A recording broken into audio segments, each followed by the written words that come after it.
Hi everybody, thank you for coming to the Half King tonight on a rainy night. My job right now is to tell you a drinking story. So I'm going to go back to when I was a young man. I was 22. My father grew up in Europe, and after college I decided to travel a bit and see the world that he came from. I wanted to be a writer. I'd read a lot of Hemingway. I wanted to go to Spain. That pretty much meant that I had to go to Pamplona during the running of the bulls, which I did. And basically what people there do is they drink all night, and then at 7 in the morning they run the bulls through the streets. And a lot of very drunk people try and stay out of their way. So I was in a bar, and I made friends with two Spanish guys and a woman they were hanging out with, three young Spanish people. The guys were cross-eyed drunk, and one of them had a Viking helmet on his head, a plastic Viking helmet. And he was drinking wine out of some kind of pig skin, kept getting it on his white t-shirt, I remember. And so anyway, we were having a very good time, and about halfway through the night, which is about 3 a.m., three really tough-looking French Moroccan kids came through the door. And one of them, sorry, I just heard some feedback there. There we go. One of them walked up to my new friends, grabbed the plastic $3 Viking helmet off his head, and said, "That was mine, you took it." These people didn't know each other at all. This was sort of drunk logic at work. So my new friends tried to grab the helmet back. His buddy put his hand on the helmet.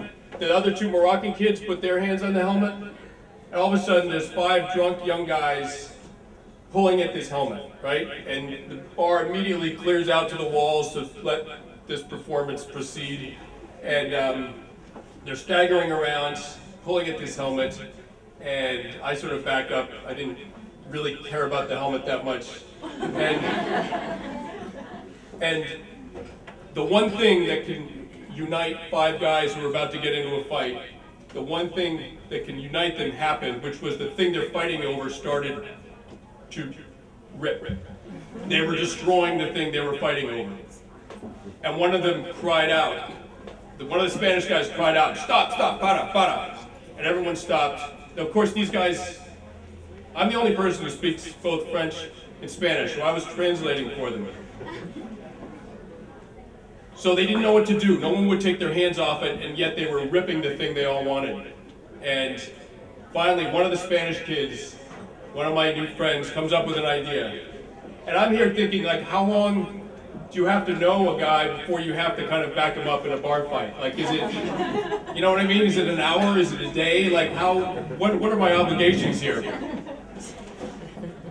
So he comes over, one of them looks at me and motions me over to the helmet and says in that sort of elegant Spanish formal way, "Will you take my place at this helmet and you swear upon all your ancestors, etc., to defend the helmet as if I were defending the helmet, etc., etc." I'm like, "Yes." So I put my hand on the helmet, not really wanting to be in the middle of this, and he excused himself and went to the bar. And no, he didn't just disappear at the bar. So he went to the bartender, he bought the biggest, cheapest bottle of Spanish red wine that they had, and he screwed the cap off. And while we're all holding the helmet, he filled the helmet with red wine. And then he put his hand under the helmet, and he said, "Okay, now everyone let go."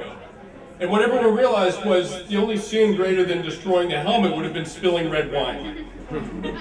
No one wanted to be responsible for that, so everyone let go. And he went over to the leader of the 3 Moroccan kids, the biggest, toughest of the 3, and he presented the helmet to him, and he said, "You drink first." And the guy took a sip out of the helmet, and he passed it to his left. That guy took a sip, passed it to his left, made one round of the circle, made another round. The helmet's empty, they filled it up again, the helmet started going around again. Eventually, they were just passing the bottle of wine around.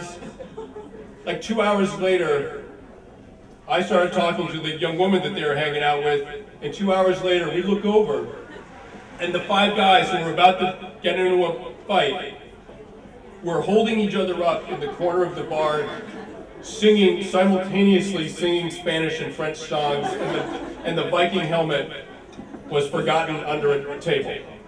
So I propose that as a possible model for how we could all get along. Thank you very much.